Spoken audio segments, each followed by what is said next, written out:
Faithful, it's that time. We got to look into the other team's roster.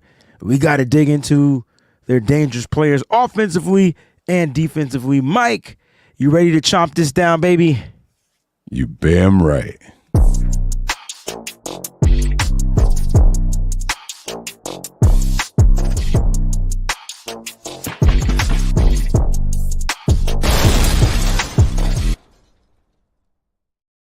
What's going on? The faithful is definitely in the building because it's Chiefs week, Mike. It's Chiefs week, which means the Chiefs are coming into town and the Niners got to look to hold it down, man.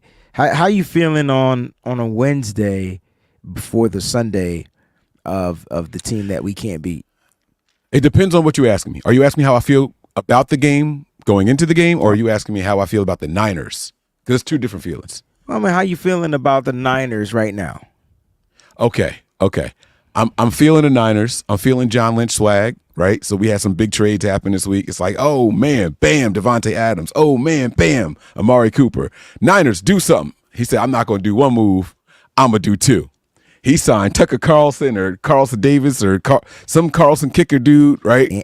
Anders Carlson, yeah. That's him, Anders Carlson, right? And then he go out and get old man Amos from down South Carolina to be a safety. So, I like it. It's like, hey, we're going to make some moves. We're going to improve the team. We're going to have some security for some of these inefficiencies and deficiencies we've been having. And we're not going to make those flashy trades because we're getting some of our own guys back. That's right. I didn't forget Ricky Pearsall is now back in the mix as well, right? We're not going to trade for Devontae. We got Pretty Ricky coming in, the first-round draft pick. So I'm feeling very, very good about the Niners. I'm going to stop right there. So you said, I mean, did you have was there an inkling that you thought we would trade for Devontae Adams? Oh, okay. Mm-mm. Do you think the Niners no. won't make a splash in the trade? There's only one position they really need to be trading for right now, and I don't know if they're making those calls, if I'm being honest with you. What position is that? I think it's linebacker. I think it's linebacker. I don't know. I did hear recently, what did I hear it on? Maybe I read it somewhere. Fred Warner on Dre Greenlaw saying that he's rehabbing well and all that, but when have you ever not heard that about any rehabbing 49er player? Right? And no one's ever said, man, rehab is going terrible. This dude is never coming back. I've never heard that before. I heard Jason Verrett was rehabbing well every time he was rehabbing with the 49ers, right? Mm-hmm. And it was just setback after setback. Jerick McKinnon was rehabbing well and until he had a setback, and then we was like, oh, well, never mind. So I don't know what the future holds for Dre Greenlaw, but, man, we miss him out there on the field, and we need that caliber of a player out there. I mean, what caliber of a player is there out there that you can trade for? I don't know if any of them are going to be on Dre Greenlaw's level. Now, I think we think highly of Dre Greenlaw because of how close we are to the situation. I mean, right? I think the league thinks highly of Dre Greenlaw, right? Because when Dre Greenlaw was healthy, it was him and Fred Warner on the same top 10 linebacker list. Like, Greenlaw might have been 7, 8, and 9, but that means he's the 7th, 8th, or 9th best linebacker in the NFL, with Fred Warner being number 1. So I'm just curious. Right. I'm just curious to know, like, who would you potentially, like, what name out there crosses your mind? Well, I don't have a specific name. I know that there's some teams that are clearly folding and crashing out right now. I would be calling the Cleveland Browns, which has a talented defense, seeing if their best linebackers may be available. I will be calling a team like the Carolina Panthers, who takes pride in their defense, might not be doing what they want them to do right now, right? But they're kind of bottoming out right now. I might even be calling the Raiders to see if they have anybody. I mean, these teams are clearly in the middle of a fire sale this fall, right? So let me pick up the phone and see if these guys are willing to deal anybody. Maybe not on Dre Greenlaw's level when he's 100%, but would they be any worse than Campbell? Probably not. Okay. I mean, why not just use D. Winters? I feel like if the Niners had faith in D. Winters, he would be in there instead of Campbell. Now, I'm with you. Let's see what we got. They're slowly bringing him into the into the forefront though. Like it's what the Niners do. T. Winters was injured off camp. Well, he was injured during camp. He got injured during camp. Then he didn't play much in the preseason, right? Well, he did play in the preseason, got injured in the preseason. That's what happened. And now he's coming off this injury. You saw them use him a little bit more or whatnot. But I just can't think of any veterans out there, honestly, because that the Niners, because if the Niners traded for a linebacker, then Greenlaw's done. Like, that's it. They're moving on.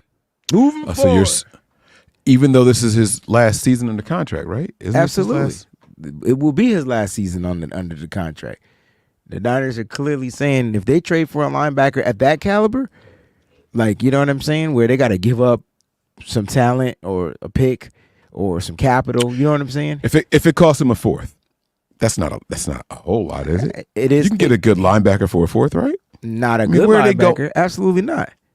Where are they going in the draft? Because, bro, the only time you're gonna get a linebacker like that is if the linebacker's like got a high contract already, and the team gonna already eat some of that contract, and or they older or they on a decline. Like you talk about getting a premier linebacker. I'm going with the teams you mentioned, bro. You mentioned Cleveland. I like that linebacker. He would be serviceable, but that's like okay. Let me ask you this question: what do you think Fred Warner would go for if we were to trade him? It's a phenomenal question, and I'm not ducking the answer. I don't know how the NFL values. I feel like linebackers are the running backs of the defense, and the value on them is just so far down. I don't think that teams value them a lot. So I have no idea. Whatever the highest you could get for a linebacker is what Fred Warner would go for. I don't know if it's going to. You're not going to get a first, or you're not going to get a first, but you could possibly get a second, third. So Fred's got the contract. Yeah, and he's in his prime. So Devontae Adams just went for a third, which could be a conditional second, right? Yeah, but so there's a bunch of context to why, like, right? So the Raiders eating a lot of that contract. That's number one. So the Raiders still going to eat it, right? And like they wanted to move him, so they settled. You know what I'm saying? We know Devontae Adams probably would have went for a straight second in a regular season. Like if they were really trying to move him, that's probably what they would. It was kind of like the same thing with BA. And I know they're at two different end of the spectrum. Not really. I mean, as far as the contracts, because BA's still young, Devontae's old. Devontae's on his second contract. BA was getting into his first contract. There's a bunch of different things and variables, factors into those two guys. But my point is, like, they still gave up a conditional third, right? Which means depending on how well he performs, they can still end up turning into a second pick. I don't know what the conditions are. What? It was like he's got to be the starter in the AFC Championship. They're not getting that second, bro. That's not. But and you're right. But at the end of the day, my point is, like, they still had to put conditions on it because he's still that caliber of a guy. You know what I'm saying? Yeah. Yeah. So like when I think of like Fred being number one, if he's gonna go for a second, you mentioned some top tier linebackers. I mean, I tell you what, I tell you what, I'll do this because I have my stuff already out. So you know. Oh, you got the PUF ratings, huh? Yeah, I got the PUF ratings. So let's go to the linebackers and let's see where they are. Let's see. So top linebackers. The only thing I hate about this though, it may put those guys that are outside linebackers into this. Outside linebacker, yeah. So which is fine. But as far as grades, Fred Warner's number one. Elandon Roberts from Pittsburgh, number two. Jamie Sherwood, number three from the Jets. Bobby Wagner, number four from the Commanders. And then your guy that from the Browns, Jeremiah Owusu. Yeah, him. J.O. Yeah, like that was the name that I was thinking, you know. So yeah. Bobby Wagner still playing at that high of a level? He's still playing at that high of a level, bro. Fam, what is this guy? What's his like vitamin regimen? Like what is he? How? Isn't Bobby Wagner like 48 years old? I'm kidding. I know he's not like really 48. that old. Yeah, but he's but not. Like in football years, like damn, this guy's got to be on his like it felt like his 12th, 13th year. He was playing against us when we had Alex Smith. Mm-hmm. That was 2011, 2012, wasn't it? I honestly don't think the linebacker is the need. I mean, he's given up explosive plays and 0 touchdowns. I just feel like that's not the need. Can you improve there? I think they have it. I think they're hoping that they have it in the building. I think safety is the issue. I know we just addressed it. I don't know if he's going to be the guy, but they did bring a veteran safety in there, a good coverage safety at that, a team that they're going to have to cover these tight ends. You're going to see a lot of 12 and 13 personnel in this game. Now, I know he's on the practice squad. It's about Adrian Amos, but I feel like because of what happened last week and Jalen Mahoney missing that tackle on special teams, You like this? You like the signing? I actually do like the signing because now you're bringing in a veteran. It's all about communicating back there. The communication is ass. And Jair Brown looks like shit. And that was the high hope that we had. But I think when they don't know what's really going on, they don't know how to talk or communicate it. Huff's not playing. Huff became a great communicator. It's part of the reason why he was all pro. But what did they have in the building when Huff evolved? It was a vet. Between Jimmy Ward and once he went down that season, it was Tashawn Gibson. Well, Gibson got signed to a different team. I think he went back to the Jags, if I'm not mistaken. And they got a vet. They've been needed a vet. I said get a vet. That's what they needed at that position because that's where the miscommunication is happening in the secondary. We keep seeing these every now and then. We see these big bomb explosive plays go off. And where is it? It's on a safety, right? Because that's the type of defense that we're playing. Well, our safeties aren't free safeties. He's a free safety. They finally got a free. They finally got a Jimmy Wardish type of a guy. Okay, you talking about for player like ability and what he could do. Yeah. You don't mean caliber because he wasn't. Why wasn't he? He was never no. I mean, Jimmy Ward was ass for a decade. He had a few. No, he was not. You okay? Okay, all right, all right. You're like the biggest homer I've ever met in my entire life, bro. No, never that. Jimmy Ward became. They switched Jimmy Ward's position up so many times. Every time he had to figure out what he was trying to grasp as far as the concept, it was too late. Then they switched it again, and they switched it again. Finally, Jimmy Ward got to a position that he was liking, which was safety, which he should have been. Then they tried to change that again and make him the nickelback, which it took him 5 games to figure that out. I'm not saying Jimmy Ward wasn't that dude, but Amos is a free safety, and that's all he's ever played. And I mean, I could get his stats and stuff and pull up his stats. He's a great tackler. Like he has 6. He gets sacks. He can blitz. I get it. So you meant he's Jimmy Ward as a free safety. I thought you were talking about the versatility and all that. That's why I was like, no. Oh, no. Okay. Now we on the same page. Okay. Because I was sitting here like, when has he ever been like Jimmy Ward? Like, that's okay. I get you now. I get what you're saying. Because, man, I was like, maybe I'm thinking about the wrong dude. I thought he played for the Packers. Like, this is not the guy I'm talking about. Okay. All right. So now we're on the same page. He also played for the Bears. That's where he started. Started his career with Chicago. He was teammates with Deshaun Gibson, right? Mm-hmm. Gibson, strong safety. This guy, free safety. You get what I'm saying? So all I'm saying is they brought in a vet, and I'm curious to see if he's going to be the one that's going to get the call up this week because of the undrafted rookie made a couple of mistakes. And what the Niners are doing, they're rotating in with the elevations of these practice squad guys because we talked about how they're going to use every single elevation that they can before they have to make an offer. But it's just the way it is. Niners doing Niners things, man. They're 100%. doing Niners things. So overall, how do you grade the moves? The three moves that they made this past week. You mean as far as the release of Terrace Marshall, the wide receiver? I mean, I didn't really see him making the roster. He was there. They brought him to learn the system, and God forbid if there's an injury that the Niners, they brought back Tariq Owens. You got to remember that. And they really liked him in camp. He ended up getting an injury, which is why they released him on the injury settlement. And then they brought him back. So I don't know what's going on in the practice squad, but it's clear that they like Tariq Owens. I'll leave it at that. And as far as the new moves, they brought in a kicker that is a 44% because people don't care about. You know what I realized, Mike? What? Why you throw the 40%? I called him Tucker Carlson. You went right to the 44%. Go ahead, I'm listening. No, because do you know what I'm correlating that to, though? What? Like, I thought his attempts over 50 yards, right? Is that Oh, no. You're good, though. That's definitely not what I was saying. He only has, I think, one attempt over. Well, his long is a 53-yarder. It's 53, yeah. Is the long, yeah. I wasn't even going to break him down like that. But he's an 81%.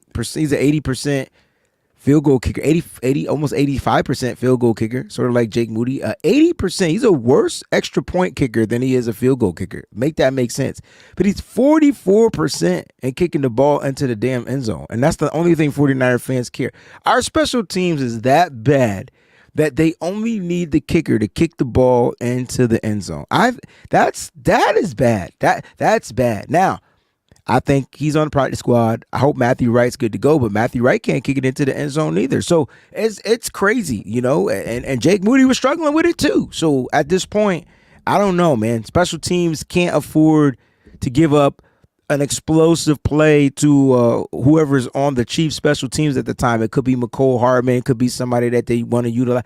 They just can't afford it. And that to me is going to be a big freaking issue. You know what I mean? Now, I do want to talk about some of the guys that are practicing today, get Mike's takes. Let's go with the guys that were limited. Let's go with the guys that did not practice. Jake Moody, kicker.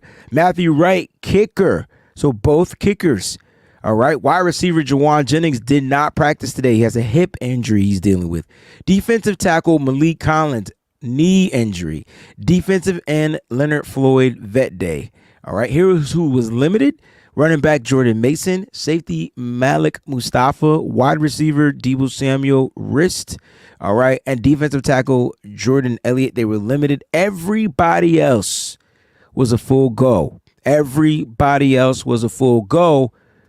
Mike, any of them limited names worry you? Mason, Mustafa, Samuel, Elliott, you think any of those guys chance they don't play this week? Mason, no chance he doesn't play. Mustafa, so you're counting them out? No, I'm saying no chance they don't play. They're going to play. Okay. Elliott, I'm not so sure. Correct me if I'm wrong. Isn't Elliott the one that wears the Guardian joint? He's the one on the defensive line, number 92? 92, yeah. If you've seen him in the Guardian joint, then yeah, that's him. Yeah, okay. So he's what's his injury again? Knee. All right, so it's not anything up top. Okay, I was worried. Like when I see the people wearing the Guardian things in like collision positions, I get worried about them, and so I wasn't sure what his injury was. I am curious about what was the status of Wright, the kicker. Was probably his shoulder. That's what he hurt. So obviously, no, I mean he did not practice. He did not practice. No. Okay, because I picked up Tucker Carlson in a couple of my fantasy leagues. Yep, him. I picked up Carlson, and I'm putting him in on my kicking positions. Absolutely. So I'm going to see. I don't have a lot of Niner players. You know what's funny about that?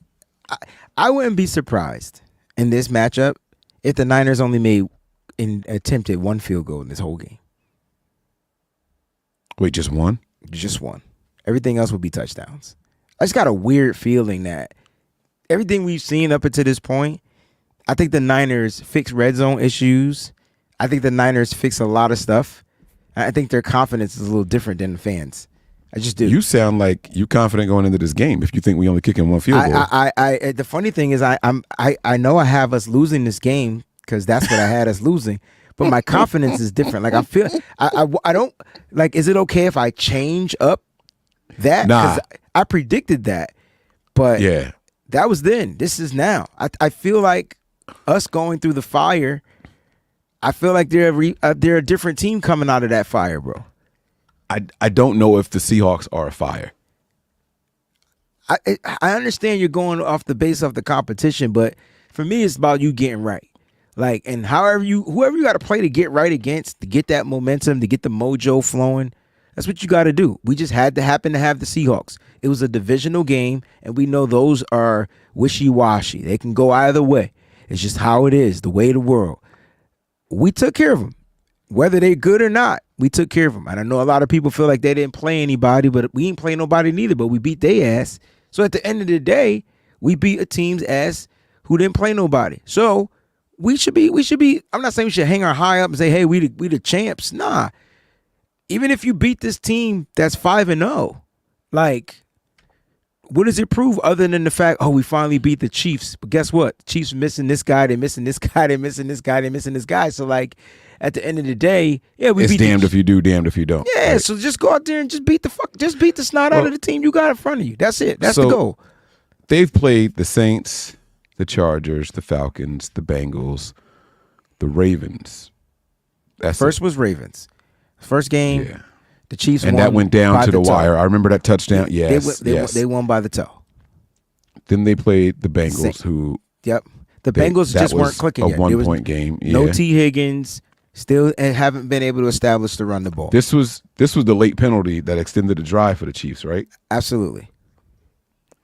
That's when the refs gate started coming. Yeah, because you can't blame the first one on the refs. His toe was the call. Right. But the penalty in the second game. Yep, keep going. Next. Then there was the Falcons, and that was 22-17. Yep, barely. Yep, next. And then there was the Chargers. The Chargers. 17-10. That's a divisional game, so you know that those are battles. You expect you expect the Chiefs to beat the teams in their division, but expect the games to be a lot closer. Yes. And then there was the Saints. Is that the game that what's name got injured? Yes. This was 2 weeks ago. Yeah, because he got injured, right? He didn't play He didn't play this week on the Chiefs bye. Talk about Derek Carr. It was the Chiefs were holding that game down anyway, but Derek Carr did get banged up. Okay. All right, so I want you to stick with your option of taking the Chiefs because I'm going to do it with you. But this is the thing. We have never agreed on a loss going into a game before. Interesting. Ever. And so I'm wondering if this will be some kind of weird energy, reverse psychology type thing. Because I'm kind of feeling us going into this game, but I just am not calling Kyle Shanahan beating a Spagnuolo defense until I see it happen. That's why we picked season, whatever, that the Chiefs were going to win because the Niners just can't beat this team. And then all the other news about the Niners came out. Christian McCaffrey not playing. This is that guy not playing. This guy, we like, damn, dog. Then we lose Javon Hargrave. Like, literally, it's like going to be tough to beat a team that owns you. Like, you know what I mean? Like, it's kind of tough. Yeah. But I do expect the 49ers to win. I just don't see it happening. Are you buying the we got two players to highlight, but one of these guys they're saying is regressing. He's a little mediocre this year, and I want to get your thoughts on this. So remember when Tom Brady started regressing a little bit? Yeah, I do. And then they got him what he needed. A change of scenery and is what worked for him. Nah, he wasn't. It was I thought it was the players. When they went out and revamped the whole team and like brought all his old players back, Gronk and Edelman and you're starting to see that in New York now with the Jets, right? So what I'm trying to say is, like, I don't see regression in Patrick Mahomes. I see the league defending him because they get him. They get him now. So the question is, what type of offense they gonna have? Well, they can't really establish the run because they lost a mean mother trucker. Like, Pacheco's out. Like, think of, like, Pacheco is an angry runner. I know we talk about the dude from the Cardinals, James Conner. Nah. Pacheco is probably the angriest runner in the NFL. And he's young. You know where he's from, right? Who, Conner? No, Pacheco. Where's he from? Jersey? He's not from Jersey. I'm just asking. I don't know. You do know. You said it. I'm typing it in. So like, let's talk about this offensive player in Patrick Mahomes, man. Because at the end of the day, Patrick Mahomes is a magician. Like, he's literally... He is from Vineland, New Jersey, baby. You've got to be kidding me. You don't even know where the hell that is. That's probably the whitest part of New Jersey on the map. And you don't even know where that is.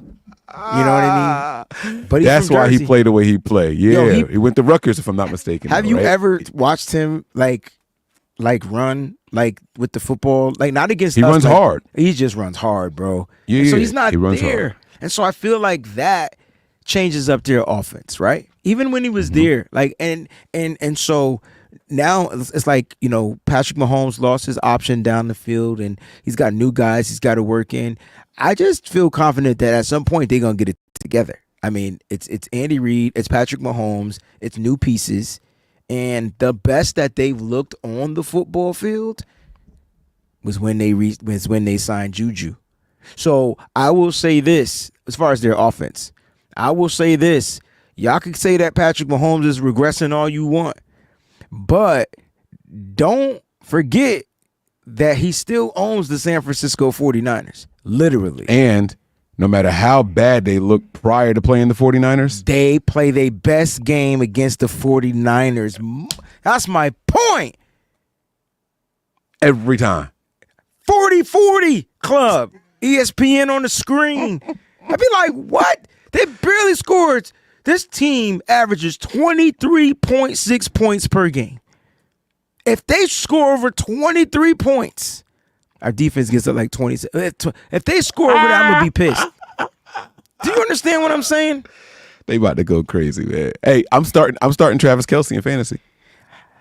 Because he ain't showed up 1 week. He ain't showed up for 5 weeks. I know he gonna show up this week. I know it. I'm sorry. I know it. But I'm trying to figure out. The logic. Chris Jones gonna have 8 sacks. He gonna go crazy against that offensive line. Ain't no Patrick way. Mahomes. Ain't no way what's the Dominic speed guy? Purdy's gonna let Worthy. that happen. Yeah. What's his name? Worthy. Yeah. Worthy. Yeah. He gonna earn every bit of his last name. You watch. It is going to be a name to behold. Now, I remember them having Juju, and Juju was dropping the ball all over. This is his second time back with them, right? I mean, this is his second time there with them because they let him go before because he couldn't hold on to the ball. He kept dropping the ball. Well, he ain't dropped the ball last game before they bye. What do we do with Worthy? Answer that for me, please. So, I mean, as far as speed, I mean, it depends, man. I'm playing two safeties that deep. Oh shit! That's why we brought in the free. I didn't think you was gonna pick up on that, but like, I'm playing 2 deep safeties in this game, dog. Yeah, Johnny went and got a real free safety. No more of these. And a motherfucker that's played in the game. Yes. Yeah. You see what I'm saying? So like, look, we can shit on him all we want. We could say he old. Okay. But I think Amos 30 and 31. I know what I was doing at 31. I could play out there at 31. Yeah, but it's different saying that we could play at 31 because we ain't been playing. He's been playing football consecutive for 9 years, right? This is his 10th season. So it's a little different. But my point is he's seen football before. He's playing on winning teams. Like, he understands that. Like, you know what I mean? So that, like, the thing is you got to figure out how to limit Patrick Mahomes and these explosive and extended plays. I want to put the extended play out there more than the explosive play. This team doesn't have a lot of explosive plays down the field, but extended plays is my issue. Will the 49ers remain disciplined on the extension of Patrick Mahomes' offense? Right. Shout out to the NFL, man. They have put together quite the game this week right here. Rematch of the Super Bowl, right? Both teams coming off of extended time off, right? Like, this is as good as it was going to get, right? If it wasn't week 1, and even then, everyone's going to say, oh, the teams were rusty. They wanted both of these teams to get going, to find a rhythm. One team coming off a bye, one team coming off of 10-day gap because of the Thursday night football. And that's as even as you could possibly make it. That's as even as you could possibly make it, man. And the team that is coming off the bye has to travel. So I think they really, really tried to get it right. I think they're hoping to put the best product on the field this week. No, we don't have to worry about panning to Taylor Swift in the stands, right? She's got some tour or something like that she's finishing off, like her Tour de France. She's or some been shit. in every game, bro. She not gonna be at this game? I thought they announced that she was finishing up some kind of tour this week. You Like, sure? That's good. I mean, that's how I know Travis Kelce gonna go off. Every game she been to, that motherfucker was garbage. So I hope she not on tour. I hope she show up. You know what I'm saying? Yeah. That's what I'm hoping. Boom. Christy confirmed she's not. No, she's not. So, oh wait, I don't know if she's saying no, she's not on tour. Or no, she's not going to be here. I don't know what she means by that. So I could be wrong. But I thought I read somewhere that she was not going to be in attendance for this game. And if I'm wrong, then cool, so be it. But either way, we're the home team. Let's travel. They have to travel coming off of 14 days. We coming off of 10. And our flight was this long from Seattle to Santa Clara. So, I mean, we really should be ready for this game. We should be, but the issue is the Niners got to score in this game. Like this can't be a game where Kyle Shanahan's offense gets stagnant because you got this big Chris Jones monster right in front of you. I mean, he can't cover, right? So get the ball out your hand quick. You're going to have to try to find a way to limit throwing the ball wherever he's lined up because he's probably one of the best players in the NFL that could get their hands up and knock the ball down. And how many times have we seen that? George Kittle running across the middle. Brock Purdy throws back. Boom, ball gets tipped down. George Kittle running across the middle in the Super Bowl. Jimmy Garoppolo throws back. Boom, ball gets batted down. Guess who the balls got batted down by? Chris Jones. I'm just saying, Mike. Like we worried about him getting to the quarterback. I mean, he only has 3 sacks on the season. Okay. I don't think him sacking the quarterback is the issue. Now we leave him. He ain't have a lot of sacks when we played him in this fucking Super Bowl. He wasn't a sack machine last year, but he was the most effective player in that whole damn game. Let's not sacks be the barometer. I know that's not what you're doing. I'm talking to the people.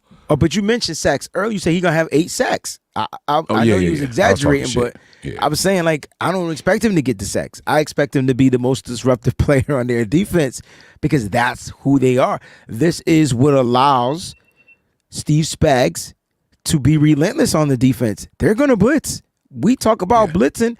Like, Kyle Shanahan has to have something to beat this blitz because they're gonna come super aggressive, and it's gonna start with this guy.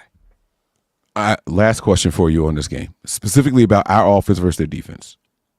Do you think Kyle, for once, goes into a game and says, I'm going to let my offense do their thing and make the defense react to us, as opposed to the other way around? Absolutely not. Okay. Hence why we lose to this team. Just think about it. We're the fourth quarter meltdown team. They're the fourth quarter turn up team. Second half, fourth quarter. Yeah.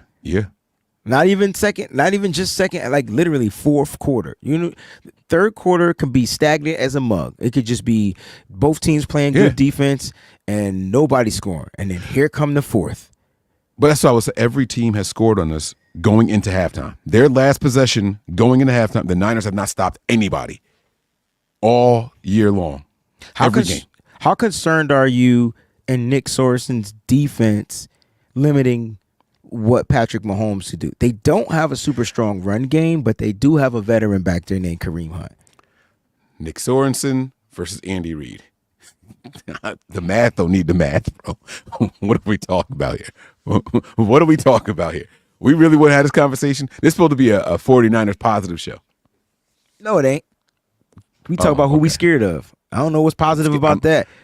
I don't Patrick Mahomes and Chris Jones.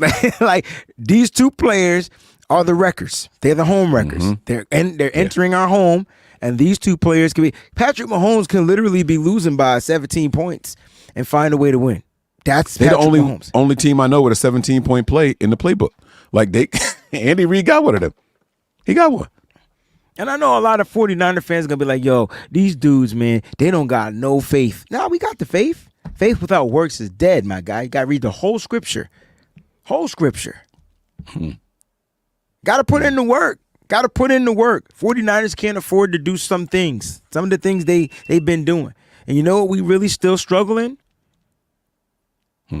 Tackling. And guess who the number one screen team in the NFL is? Don't tell me it's the Chiefs. And guess what the 49ers are last in stopping? Don't tell me it's the screens. I just this is one of those games where Kyle got to be different. And it's not about it's part of it is allowing Brock to do what he does Players got to execute, Mike. I can't reiterate that. Mistakes are going to happen. The question is, how do you overcome the mistake in the heat of the battle? And that's going to be the key. Will Kyle be able to make some type of adjustments? Will they force, like you said, how do you get them to be the ones to react? But that's the thing. Every time we have a big lead, teams adjust, and we don't. It's so crazy to me because that's the time where you start dictating. It's just the stuff that bothers me so much. You get the lead, now you're supposed to keep them guessing. That's when you stop reacting to what they're doing. So it is what it is, man. We'll see what happens. So. But these are the most dangerous I might change my players, tone tonight. That's good. You should. I mean, you get a little bit more in you. But these are the two players that I feel are the most dangerous. We feel are the most dangerous from the Chiefs, and they got a plethora of players, man. We not we ain't overlooking anybody, but we try to limit it due to the time of the show to an offensive player. And as long as Patrick Mahomes is there, he will always be their best offensive player. Let me just ask you this: what if Tyreek Hill was still on this team? Who would be their biggest offensive dangerous person? Will it still be Patrick Mahomes, or would you say it would be? It's Tyreek? still Mahomes because he has to get the ball to him. So good point. Good point. Yeah, good point. It's still Mahomes. Mike, take us does home, with that bro. arm. That's it, man. Listen, I'll be on. Episode. Hold on, I will be on Bleacher Report at 5 p.m. going over the defenses, the offenses, where they're ranked, some key things that they can do to kind of like change the tune. So that's at 5 p.m. Eastern time. So make sure you guys download the Bleacher Report app, follow me on there, and or click on the damn link to the show. It's in there. All right, Mike, go ahead, take us home. My bad. We live all the time, kicking it with the fam, bro. That's Breezy. I'm Mike. And this is The BAM Show.